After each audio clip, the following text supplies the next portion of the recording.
बच्चों, आज हम पढ़ेंगे हिंदी में पार्ट 2।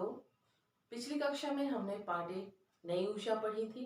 आज हम पढ़ेंगे पार्ट 2 एक नई शुरुआत, है ना, जिसकी लेखिका है सुश्री कमला चामुला। पाठ को प्रारंभ करने से पहले हम कुछ बातों को जान लेते हैं। आइए देखें। मनोवैज्ञानिकों और शिक्षा शास्त्रियों का यह मत है कि विद्रोही बच्चों के प्रति उपेक्षा का भाव या दंडात्मक कार्यवाही उन्हें और अधिक उग्र बनाती है।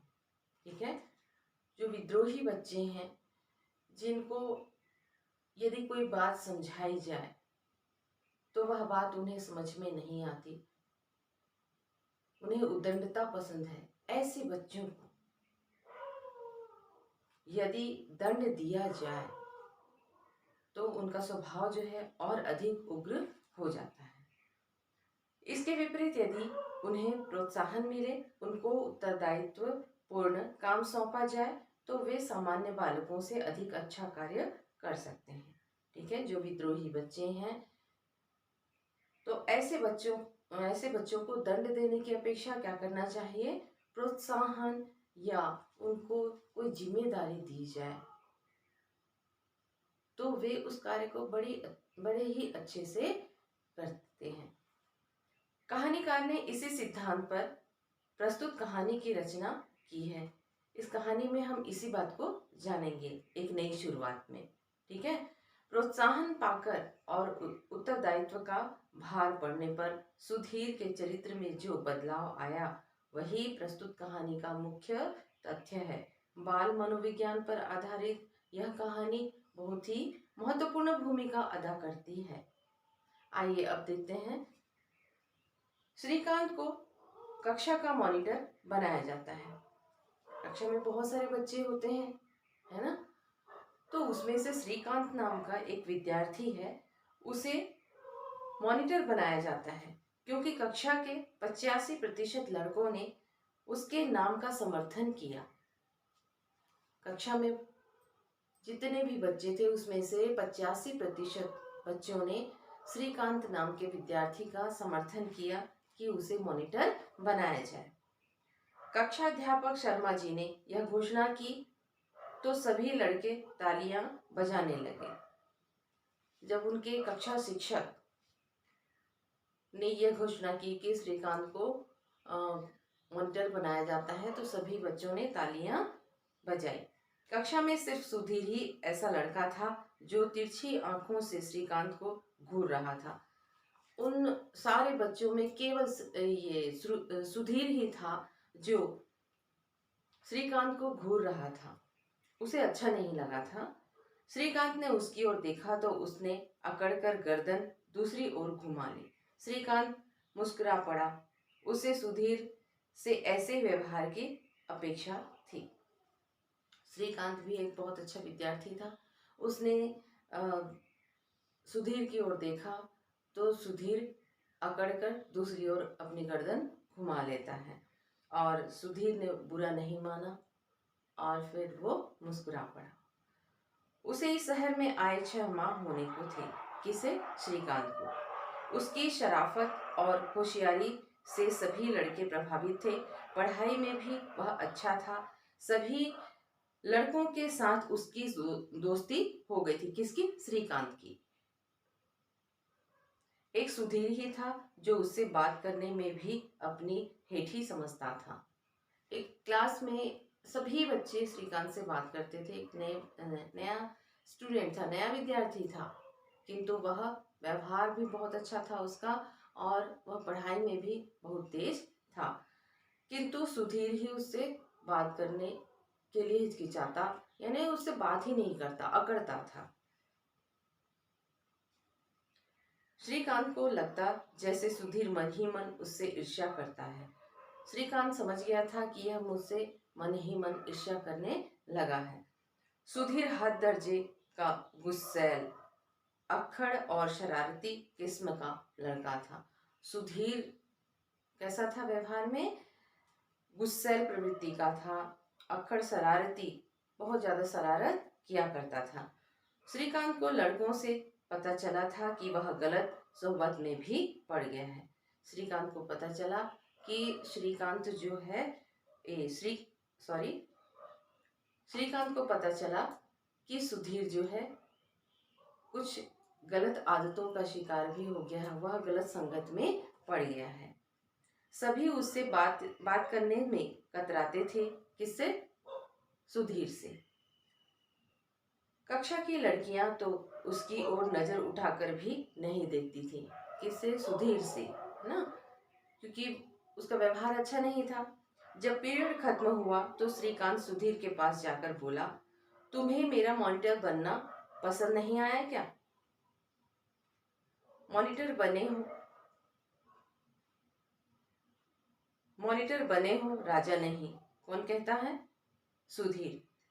मॉनिटरी संभालनी मुश्किल हो जाएगी तुम्हारे लिए, और हाँ, मुझ पर रौब गांठने की कोशिश भी मत करना। सुधीर ने श्रीकांत से कहा कि मुझ पर रौब जमाने की कोशिश मत करना, ठीक है? तुम केवल मॉनिटर बने हो, राजा नहीं। श्रीकांत को एक अप्रत्यक्ष सी धमकी देकर सुधीर चला गया। सुधीर का व्यवहार अजीब सा लगा श्रीकांत को। आखिर वह इस कदर बिगड़ क्यों गया है? अब वह 10वीं कक्षा में है, समझदार है, फिर गुंडों जैसी धमकियां क्यों देता है? कक्षा में उसने सुमेश से सुधीर के बारे में पूछा, और एक विद्यार्थी था सुमेश नाम का, उससे सुधीर के बारे में श्रीकांत ने पूछा। सुमेश बोला, शरारती तो खैर सुधीर बचपन से ही था, फिर गलत संगत में भी पड़ गया। तब हम 8वीं कक्षा में थे। सुधीर 8वीं कक्षा से गलत संगत में पड़ चुका था।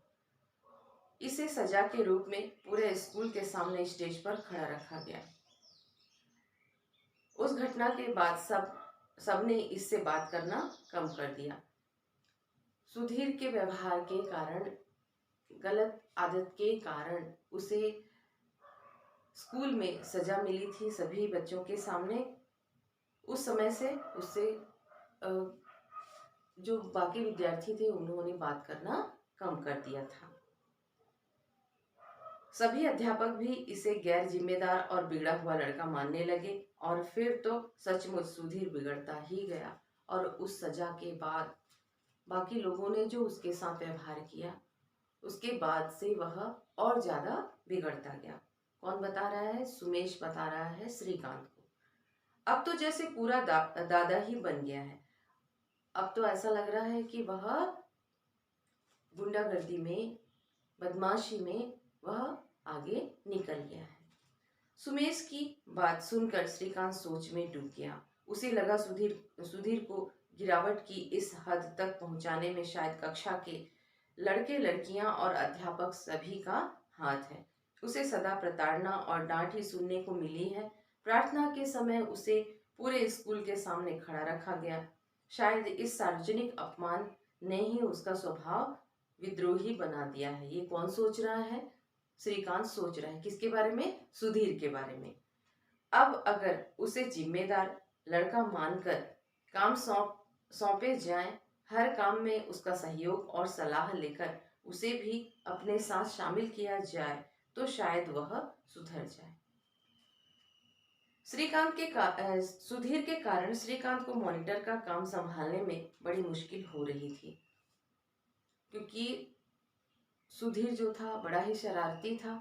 तो स्वाभाविक सी बात है कि श्रीकांत को दिक्कत होगी, है ना, परेशानी होगी ही। श्रीकांत को मॉनिटरी संभालने में काफी दिक्कत हो रही थी। सुधीर ऐसी हरकतें करता जिससे श्रीकांत को परेशानी हो और उसे डांट पड़े। जब तक ब्लैक बोर्ड साफ करके श्रीकांत चौक लेकर आता, सुधीर ब्लैक बोर्ड पर हास्यास्पद कार्टून बना देता। यानी ऐसा कार्टून बना देता ब्लैक बोर्ड पे कि सभी बच्चे हंसने लगते, है ना। अध्यापक के आने से पहले वह और उसके एक दो साथी इस कदर शोर मचाते कि मॉनिटर यानी श्रीकांत को तगड़ी डांट खानी पड़ती। मगर श्रीकांत कभी अध्यापक से सुधीर की शिकायत नहीं की। श्रीकांत बहुत अच्छा विद्यार्थी था, है ना, तो वह समझता था स्कूल का वार्षिकोत्सव करीब आ रहा था। कक्षाध्यापक प्रायश्चित नाटक के लिए पात्रों का चयन कर रहे थे। श्रीकांत को राणा की भूमिका के लिए चुना गया तो वह तुरंत खड़ा होकर बोला, सर, शक्ति सिंह की भूमिका के लिए आप सुधीर को ले लीजिए। उसकी आवाज में गंभीरता और गहराई है। वह यह भूमिका अच्छी तरह कर सकता है। मगर जैसे ही श्रीकांत ने वार्षिकोत्सव में भाग लेने के लिए सुधीर का नाम लिया कि उसे शक्ति सिंह बनाया जाए,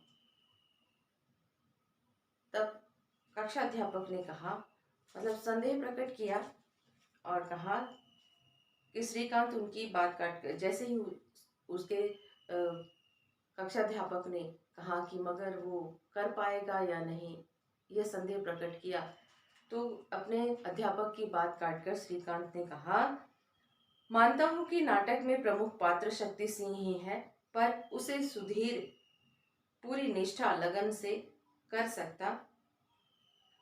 देखिए क्या कहा गया है, नाटक में प्रमुख पात्र शक्ति सिंह ही है, पर उसे सुधीर पूरी निष्ठा लगन से कर पाएगा। इसका मुझे पूरा विश्वास है। ये किसने विश्वास दिलाया? श्रीकांत ने विश्वास दिलाया कि शक्ति सिंह की जो भूमिका है वह बड़ा ही महत्वपूर्ण है, किंतु सुधीर इसे बहुत अच्छे से कर लेगा। इस तरह शक्ति सिंह की भूमिका के लिए सुधीर को चुन लिया गया। सुधीर कई वर्ष बाद स्कूल के किसी आयोजन में भाग ले रहा था। वह कृतज्ञता भरी नजरों से बीच बीच में श्रीकांत को देख लेता था। प्रतिदिन नाटक का अभ्यास होता था। सुधीर अब अपेक्षाकृत शांत नजर आता था। पहले जितना उदंडता उसकी थी, पहले जितनी शरारत किया करता था, अब उसकी शरारत में थोड़े थोड़े सुधार आने लगे थे। एक दिन अभ्यास में कुछ देर हो गई, अंधेरा घिरने लगा था। अध्यापक बोले, श्रीकांत, अंधेरा हो रहा है, तुम लोग तो चले जाओगे, पर पहले तुम लोगों को, इन लड़कियों को इनके घर तक पहुंचाना होगा। कुछ लड़कियां भी थी जो अभ्यास कर रही थी, इस नाटक में शामिल थी। तो अध्यापक ने कहा कि तुम लोग तो चले जाओगे, किंतु अंधेरा होने से पहले यहाँ जो लड़कियां अभ्यास कर रही हैं उनको घर तक पहुंचा देना। आप चिंता न करें, हम लोग इन्हें घर तक पहुंचाकर आएंगे। रीता और नंदा को मैं छोड़कर आऊंगा, वंदना और मीरा को रवि और गीता व सुप्रिया को सुधीर। क्या गीता और सुप्रिया सुधीर के नाम से चौंक पड़ी। जैसे ही सुधीर का नाम लिया गया कि वह गीता और सुप्रिया को घर तक पहुंचाएगा, तो गीता और सुप्रिया चौंक पड़ी कि ये छोड़ेगा हमें। सुप्रिया बोली, तुम्हारा दिमाग तो खराब नहीं है? श्रीकांत, हमें सुधीर जैसे बदमाश और बिगड़े हुए लड़के के साथ भेज रहे हो? श्रीकांत तुरंत बोला, सुधीर बदमाश नहीं है। मैं इतने दिनों में उसे अच्छी तरह से जान गया हूँ। हर काम में उसे गैर जिम्मेदार और बिगड़ा हुआ मानकर सभी ने उसे अलग थलग रखा है। अब हमें उसे अपने करीब लाना है, उसमें जिम्मेदारी की भावना पैदा करनी है। गीता और सुप्रिया, तुम दोनों विश्वास रखो, सुधीर तुम्हें हम सबसे अधिक सुरक्षित ढंग से घर तक छोड़कर आएगा। इसके बाद उसने सुधीर को आवाज लगाई, सुधीर जरा इधर आओ, हम सबको इन लड़कियों को घर तक पहुंचाने की जिम्मेदारी निभानी है। मैं रीता और सुनंदा को साथ ले जा रहा हूँ, तुम गीता और सुप्रिया को छोड़ जाओ, आओ। श्रीकांत की बात सुनकर सुधीर फटी फटी आंखों से श्रीकांत को देखने लगा। श्रीकांत ने उसे इस लायक समझा, यह सोचकर उसकी आंखों में हल्की सी नमी उतर आई। स्वाभाविक सी बात है, इतने सालों से सभी अध्यापक और विद्यार्थी उसे इस तरह देखा करते थे कि वह काफी बिगड़ा हुआ है, नहीं, उसका व्यवहार के कारण ही उसे घृणा करते थे। किंतु पहली बार ऐसा हुआ कि श्रीकांत ने उसके साथ जो व्यवहार किया, एक बहुत अच्छा व्यवहार किया, तो इस कारण सुधीर में बदलाव आने लगा था और वह समझा कि मुझ जैसे बिगड़े हुए लड़के को उसने इतनी बड़ी जिम्मेदारी दी। और फिर वह उसके आंखों में थोड़ी से हल्की सी नमी आ गई, जिसे छिपाकर वह बोला, क्या गीता और सुप्रिया तैयार हैं? तो सुप्रिया मुस्कुराकर बोली, हाँ हाँ, क्यों नहीं, चलो। श्रीकांत के बोलने पर सुप्रिया भी बोली कि हाँ हाँ, हम तुम्हारे साथ चलने को तैयार हैं। बच्चों, आज हम यहीं तक ही पढ़ेंगे, ठीक है? बाकी बचा हुआ जो है उसको अगले वीडियो में, ठीक? इस पाठ को पढ़ लेना, आप घर में पढ़ोगे तभी आपको समझ में आएगा, ठीक है? Thank you.